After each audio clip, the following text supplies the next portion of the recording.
আবু তাহা আদনান আজকে ছাড়াছাড়ি হয়ে গেছে। খুশি তো আপনারা? কোন জ্বালালেন না তো। কেউ বোর পক্ষে, কেউ আবু তাহা আদনানের পক্ষে। কেউ বলে পৃথিবী একদিকে গেলেও আবু তাহা আদনানের দেখানো পথ থেকে সরে দাঁড়াবো না। আর কেউ বলে প্রথম থেকেই সন্দেহ করছিলাম এই বেটা খারাপ ছিল। দুনিয়ায় সবাইরে খুশি করা সম্ভব হবে না। পারিবারিক ঝামেলাটা সামনে এনেছে তার স্ত্রী, এটা নিঃসন্দেহে অন্যায়। পারিবারিক ঝামেলা পরিবার দিয়ে মেটানো দরকার ছিল। কিছু মানুষ আছে যখন মাছ পায় না তখন ছিপে কামড় দেয়, আছে না নাই? সম্মান দেয়ার মালিককে আল্লাহ রাব্বুল আলামিন, কেড়ে নেয়ার মালিককে। তবে হ্যাঁ, অবশ্যই যারা যে পথে চলেন সেই পথের কদর করার দরকার আছে না নাই? সারা রাত স্লোগান দেবেন ধানের শীষ, ভোট দেওয়ার সময় দাড়ি পাল্লা হবে? কথা কয় না। আবার সারাদিন স্লোগান দিলেন দাড়ি পাল্লা, ভোট দেওয়ার সময় ধানের শীষ। এটা নেফাকি। কি ফাঁকি? নেফাকি। আপনি যেটা করবেন সেটা স্পষ্টভাবে করেন। আপনি খারাপ কাজটা করলেও সেটার সামনে দাঁড়িয়ে করেন। উপরে বুজুর্গ বুজুর্গ ভাব আর ভিতরে অন্যরকম, এটা করা যাবে? আল্লাহ নবী সাল্লাল্লাহু আলাইহি সাল্লামের কাছে আবু হুরায়রা একদিন এসে কান্না করছে। আপনারা জানেন ঘটনাটা, তারপরে স্মরণ করিয়ে দিই যে আল্লাহ নবী আমিন বললে কতটা কাজ হয়ে যায়। আল্লাহ নবী ছিলেন মুস্তাজাবুদ দাওয়া। তিনি যে দোয়া করতেন সেই দোয়া কবুল করতেন কে? মনের মধ্যে ইরাদা, মনের মধ্যে স্বপ্ন দেখলেন। মনের মধ্যে স্বপ্ন দেখলেন যে যদি কাবা ঘরটা যদি কিবলা হতো তাহলে আমার এই মদিনা থেকে একটু সুবিধা হতো যে আমি কাবার দিক মুখ করে নামাজ পড়ছি। মনের মধ্যে কল্পনা জল্পনা করেছেন, স্বপ্নের মধ্যে এঁকে ফেলেছেন যে যদি কাবাটা কোনোভাবে কিবলা হয়ে যেত। আল্লাহ রাব্বুল আলামিন নামাজের মধ্যে ওহী নাজিল করে কিবলা পরিবর্তন করে দিলেন। বলেন সুবহানাল্লাহ। মসজিদে কিবলাতাইন দেখেছেন আপনারা? যারা মদিনায় গিয়েছে তারা জানে মসজিদে কিবলাতাইন এখনো দুইটা কিবলা করা আছে, দুই দিকে মেহরাব করা। ওই উপরের তলায় তাকালে দেখা যায়, উপরের তলায় করে রেখেছে। এটা মসজিদে কিবলাতাইন, যেখানে আল্লাহ নবী মনে মনে কল্পনা করছিলেন যে যদি মক্কাটা হয়ে যেত কোনোভাবে। আবু হুরায়রা কান্না করছেন। আল্লাহ নবী বললেন যে এই সকালে তুমি কান্দো কেন? কইল যে কান্না করছে এই জন্য মা আমার পিটায় বাড়ি থেকে বের করে দিয়েছে। আল্লাহ রাসূল বললেন মা তোমাকে মেরেছে, এটা নিয়ে আমার কিছু বলার নাই। তোমার মায়ের বিচার করার ক্ষমতা আল্লাহ আমারে দেয় নাই। আল্লাহ রাব্বুল আলামিন কারো মায়ের বিচার করার ক্ষমতা আমাকে রাখে নাই। মা সন্তানকে মেরেছে, এটা নিয়ে বিচার করা যাবে না। আবু হুরায়রা তুমি আমার কাছে নালিশ করে কোনো লাভ নাই। আবু হুরায়রা বললেন ওগো নবী, আপনার কাছে নালিশ করেছি বিচার করার জন্য নয়, আপনার কাছে নালিশ করেছি বিচার চেয়ে নয়। আমার মায়ের বিরুদ্ধে নালিশ নিয়ে আসি নাই, আমি এসেছি আপনি যদি একটু দোয়া করতেন তাইলে একটু কাজ হয়ে যেত হয়তো। আল্লাহর নবী বললেন কের জন্য দোয়া করব, কিসের জন্য দোয়া করব? আবু হুরায়রা বললেন ওগো আল্লাহর নবী, আমার মা একজন মুশরিক, আমার মা ঈমান আনে নাই, আমার ঈমান আনাটা পছন্দও করে নাই। আমি ঈমান আনার কারণে আমার মা আমার উপরে ক্ষিপ্ত ছিল। কালকে রাত্রে বাড়িতে যেতে দেরি হয়েছে।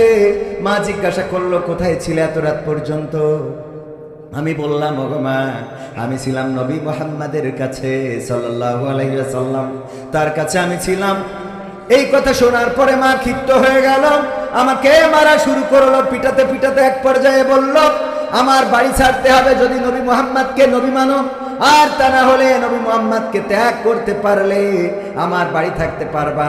কোনটা করবা, বাড়ি ত্যাগ করবা নাকি নবী মুহাম্মাদের কদম ছেড়ে দিবা? আমি মাকে বললাম ওগো মা, তুমি যদি মারতে মারতে আমাকে মেরেও ফেলো, তুমি যদি বাড়ি থেকে বের করে দাও, এমনকি দুনিয়া থেকেও বের করে দিতে চাও, তবু আমার কোনো আপত্তি নাই। নবী মুহাম্মদ সাল্লাল্লাহু আলাইহি সাল্লামের কদম ছাড়তে পারবো না। এই কথা বলার পরে আরো ক্ষিপ্ত হয়ে মারলেন এবং বের করে দিলেন। আল্লাহর নবী বললেন এখন কি করতে পারি? নবী যদি দোয়া করতেন আল্লাহ আপনার দোয়াটা শুনবেন, আল্লাহ যেন আমার মাকে হেদায়েত নসিব করে দেয়। আল্লাহর নবী সাল্লাল্লাহু আলাইহি সাল্লাম দুটি হাত তুললেন আর দোয়া করলেন ওগো রব, তুমি দয়া করে আবু হুরায়রার মাকে হেদায়েতের আলো প্রজ্বলিত করে দাও, তার হৃদয়ের মধ্যে নূর ঢেলে দাও। ওগো আল্লাহ তুমি আবু হুরায়রার মাকে দ্বীনের জন্য কবুল করে নাও, ইসলামের জন্য কবুল করে নাও। আবু হুরায়রা দৌড় দিলেন। অন্য সাহাবীরা জানে আবু হুরায়রা রাদিয়াল্লাহু তাআলা আনহু খুবই ভদ্র মানুষ, এত জোরে তো দৌড়ায় না। টান দিয়ে বললেন ওগো আবু হুরায়রা দৌড়াও কেন? কি হয়েছে তোমার? গোলমাল হয়েছে নাকি? কি ঝামেলাটা কি? কেন দৌড় দিলে? আবু হুরায়রা বলে আমারে ছেড়ে দাও, বাড়িতে যেতে চায়। আমি বাড়িতে গিয়ে দেখতে চাই আল্লাহর নবী আমার মায়ের জন্য দুটি হাত তুলে দোয়া করেছেন। আমি বাড়িতে যেয়ে দেখবো আমি দৌড়ে আগে বাড়ি পৌঁছালাম নাকি আল্লাহর নবীর দোয়া আরশে আজিমে পৌঁছে গিয়েছে। আবু হুরায়রা রাদিয়াল্লাহু তাআলা আনহু বর্ণনা করেছেন, আমি বাড়িতে গিয়ে যখন দরজায় নক করলাম, ভিতর থেকে আওয়াজ আসলো কে? আমি বললাম, ওগো মা, আমি তোমার সন্তান আবু হুরায়রা দরজায় দাঁড়িয়ে। মা বললেন, বাবা দাঁড়াও, দরজাটা খুলছি। আবু হুরায়রা বলেন, আমার মা যখন এই কথাটা বলেছে তখন তার কথার মধ্যে আমি হেদায়েতের নূরের আওয়াজ পেয়েছি। আমার মন বলে নিল আমি বাড়িতে পৌঁছানোর আগে আল্লাহর নবীর দোয়া আমার বাড়িতে পৌঁছে গেছে। আল্লাহর নবীর দোয়া বাড়িতে পৌঁছে গেছে। আবু হুরায়রা বললেন, দরজা খোলার পরে মা জননী আমাকে ডাক দিয়ে বললেন, ও আবু হুরায়রা, আমি তোমাকে মেরেছি, আমার হৃদয়টা বড্ড কষ্ট পেয়েছে। কেন মারলাম তোমারে, কেন পিটালাম, কেন বাড়ি থেকে বের করে দিলাম? সারাটা রাত আমার ঘুম হয় নাই। আমার মন তো বলল আমি এমন মানুষের কাছে গিয়েছে আমার সন্তান, যেই মানুষের নামে কোনো গীবত, যেই মানুষের নামে কোনো খারাপ কথা, কটু কথা এই সমাজে নাই, যেই মানুষ কোনোদিন কাউকে খারাপ বলে নাই, যেই মানুষ কোনোদিন কাউকে গালমন্দ করে নাই, যেই মানুষ কোনোদিন কাউকে কষ্ট দেয় নাই, গালি দেয় নাই, মারে নাই, পিটাই নাই, ধরে নাই, কারোর সাথে অন্যায় আচরণ করে নাই, এমন একজন মানুষের কদমের কাছে গিয়েছে।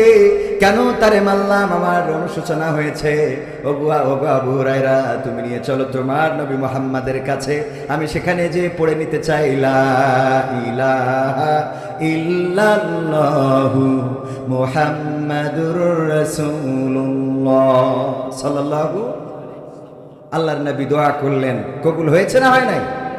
আল্লাহর নবী দোয়া করলেন, ওগো আল্লাহ, তুমি যদি আবু জাহেল, ওমর, আবু সুফিয়ান, উতবা, সাইবা, মুগিরা এই জাতীয় প্রভাবশালী কোন ব্যক্তিকে ইসলামের জন্য কবুল করে নিতে, তাইলে তোমার ইসলামের মর্যাদাটা বেড়ে যেত। ওগো আল্লাহ, তুমি এমন প্রভাবশালী কাউকে কবুল করে নাও তোমার দিনের জন্য। আগের রাতে দোয়া করেছেন, পরের দিন মিটিং হচ্ছে, নবী মুহাম্মদকে কে মারতে পারবে, কে তারে কাটতে পারবে, কে তার মাথা থেকে ধর থেকে মাথাটা আলাদা করে দিতে পারবে। ওমর রাদিয়াল্লাহু তাআলা আনহু তরবারিটা উঁচু করে ধরে বললেন, এটা আমি করতে পারবো। সবাই বলল, ওমর ইবনে খাত্তাব, তার সাহস আছে, তার শক্তি আছে, সামর্থ্য আছে। ওগো যুবকেরা, শুনে নাও, ওমর ইবনে খাত্তাব কেমন ছিলেন? নবীর মাথা কাটার মতো অধ্যত্ত সাহস দেখিয়েছিলেন। ওমর ইবনে খাত্তাব ছুটে চললেন, নবীর মাথা কাটবেন। সাহাবীরা খবর শুনে ঘিরে ধরেছেন, কাছে আসতে দিবে না। আল্লাহর নবী সাহাবীদেরকে বললেন, আসতে দাও, জায়গা করে দাও, রাস্তা করে দাও। ওমর রাদিয়াল্লাহু তাআলা আনহু এসে দাঁড়ালেন। আল্লাহর নবী দাঁড়িয়ে ওমর রাদিয়াল্লাহু তাআলা আনহুর বাহুতে ঝাঁকা দিয়ে বললেন, ওগো ওমর, আল্লাহ কি তোমার মনের অবস্থার পরিবর্তন এখনো করে নাই?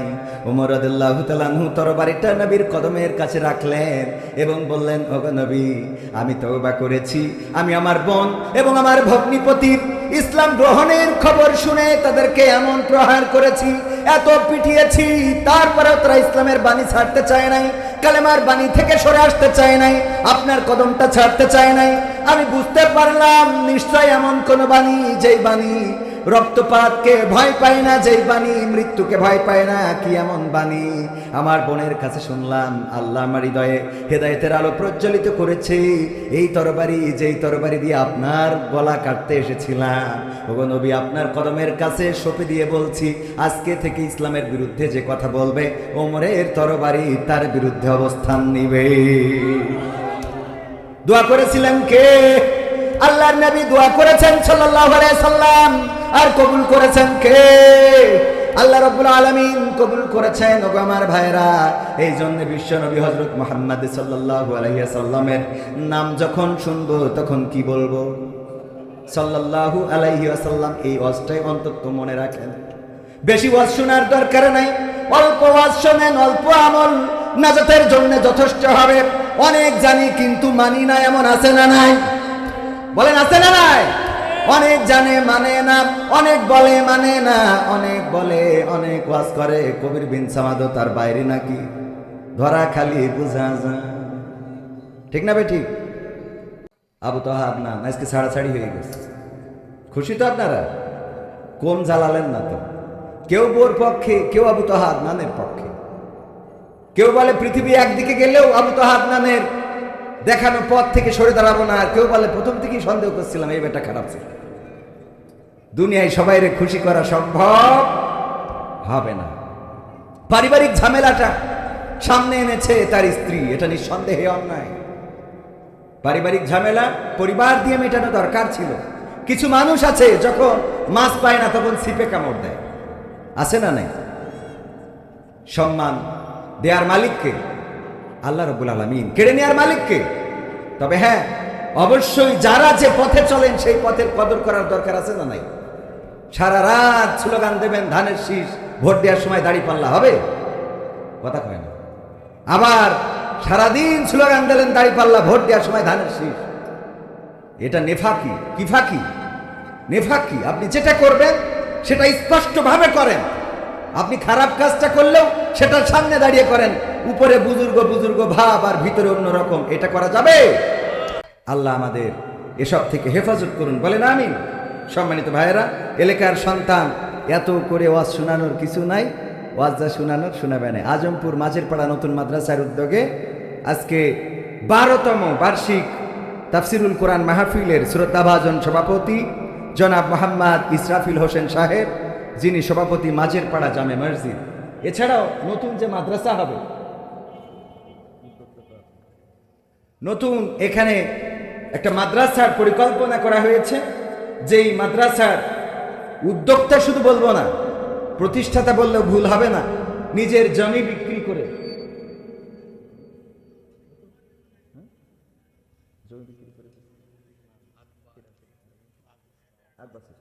ও আমাদের আর একজন, উনি সভাপতি না, কিন্তু উনি নিজের জমি বিক্রি করে মাদ্রাসা প্রতিষ্ঠিত করছেন, আমাদের আকবর চাচা। আমি তো এলাকার কিন্তু সবার আবার ভালো করে চিনিও নেই, এজন্য একটু ঝামেলা। তো সভাপতি সাহেব আছেন স্টেজে। এছাড়া আজকে ওনাকেও আমি একটু সত্যি কৃতজ্ঞতা জ্ঞাপন করছি যে জমি বিক্রি করে এই সময় মসজিদের টাকা মেরি দিয়ে জমি কেনার লোক বেশি, ঠিক না বেঠিক? কমিটি চেঞ্জ হয়েছে আর হিসেব দেবে না, খাতা দেয় কিন্তু হিসেব দেয় না, আছে না নাই? খাতা দেবে, হিসেব দেবে। তার মানে মসজিদের টাকা নিয়ে জমি কিনেছি। ও জমি কিনে সেদিন একজন তো বললো, ভাই মসজিদের টাকা নিয়ে দাদন ছিল। মসজিদের টাকা নিয়ে সুদ খাওয়ার লোকও আছে না নাই? কারণ অনেক সুদখোর মসজিদের সভাপতি, তো যখন টাকা শর্ট পড়ে তখন ওখানে পূরণ করে। বুদ্ধি আছে না নাই? আল্লাহর খবর, আল্লাহ ভালো টাকা দিয়ে একটু খারাপ করেছি, কাটাকাটি করে নেও। ওগো আমার ভাইয়েরাম, ও এখনো তো শুরু করে পারিনি। সভাপতিত্ব করছেন ইসরাফিল হোসেন সাহেব, যিনি সভাপতি মসজিদের। এছাড়া আজকে প্রধান মেহমান হিসাবে আলোচনা করবেন হজরত মাওলানা আব্দুল সালাম যুক্তিবাদী বন্ধুবর, বগুড়া থেকে এসেছেন অনেক পথ জার্নি করে। অত্যন্ত দারুণ আলোচক, সমসাময়িক প্রেক্ষাপট নিয়ে খুব ভালো আলোচনা করেন। এবং আমি আর ভাই কয়দিন আগেই মালয়েশিয়া সফর করে আসলাম, ওখানেও আমাদের প্রোগ্রাম ছিল। এছাড়াও ভারত, আরব, সৌদিতেও আমরা একসাথে প্রোগ্রাম করেছি। সেই সুবাদে বলা যায় ইন্টারন্যাশনাল খ্যাতিসম্পন্ন বক্তা উনি এসেছেন। ইতিমধ্যে আমার আগেই পৌঁছে গিয়েছেন, যদিও আমার বাড়ির কাছে বাড়ি। আমাদের সঙ্গীত পরিবেশন করেছেন রকি হোসেন, মারুফ হোসেন। এছাড়াও আমার টিমের আরও সদস্যরা ক্যামেরায় রয়েছেন। আজকে আমার ক্যামেরা পার্সন যারা, দীর্ঘদিন পরে দেখা হচ্ছে, অনেক ভালোবাসার মুখগুলো, যারা অনেক পরিশ্রম করে শীতের রাত কানে মাফলা বেঁধে মোটরসাইকেল চালিয়ে দূর দূরান্তে চলে যায় কোরআনের এই বয়ান। যদিও আমার কাছে অত ভালো বয়ান পায় না, ভালো ভালো বক্তাদের বয়ানগুলো সংগ্রহ করে ইউটিউবে ছেড়ে দেয়, যা আপনারা চায়ের দোকানে বসে বসে চা পান করেন আর ভালো করে এই ওয়াজগুলো শুনতে পারেন, ঠিক না বেঠিক? এখানে যারা ওয়াজ শুনছেন হয়তো কিছু শুনবেন, কিছু বাদাম খাবেন, আবার কিছু সময় মার্কেটে যাবেন, কিন্তু ইউটিউবাররা যখন দিয়ে দিবে আপনি আপনার ঘরে বসে সার্চ দিয়ে এই আজমপুরের মাহফিল, পুরা মাহফিল দেখতে পারবেন, শুনতে পারবেন। সুতরাং এই ক্যামেরার গুরুত্ব আছে না নাই? এই জন্য আমি বরাবরই বলি, আমার ইউটিউবার ভাইদের সাথে খারাপ আচরণ করা যাবে না, ওদের সাথে খারাপ আচরণ করবেন না। যদি সম্ভব হয় ওদেরকে দুটো খাওয়াবেন, সম্ভব হইলে মাহফিল কর্তৃপক্ষ আপনি কয়জনকে এখানে শোনালেন, ওনারা তো শোনাবে মিলিয়ন মিলিয়ন মানুষের, বলেন ঠিক না বেঠিক? সুতরাং তাদেরকে একটু সহযোগিতা করবেন, তাদেরকে পারলে একটু বাদাম কিনে দিবেন, তাদেরকে পারলে পেঁয়াজি ভাজা কিনে এনে দিবেন, যে এনেন আপনারা খান, এটা দিন প্রচারের একটা অংশ হবে। সোয়াব দিবেন কে? আল্লাহ রাব্বুল আলামিন এই কাজগুলো করবেন। আমার ইউটিউবার ভাইরা অনেক কষ্ট করেন। এছাড়া উপস্থিত আছেন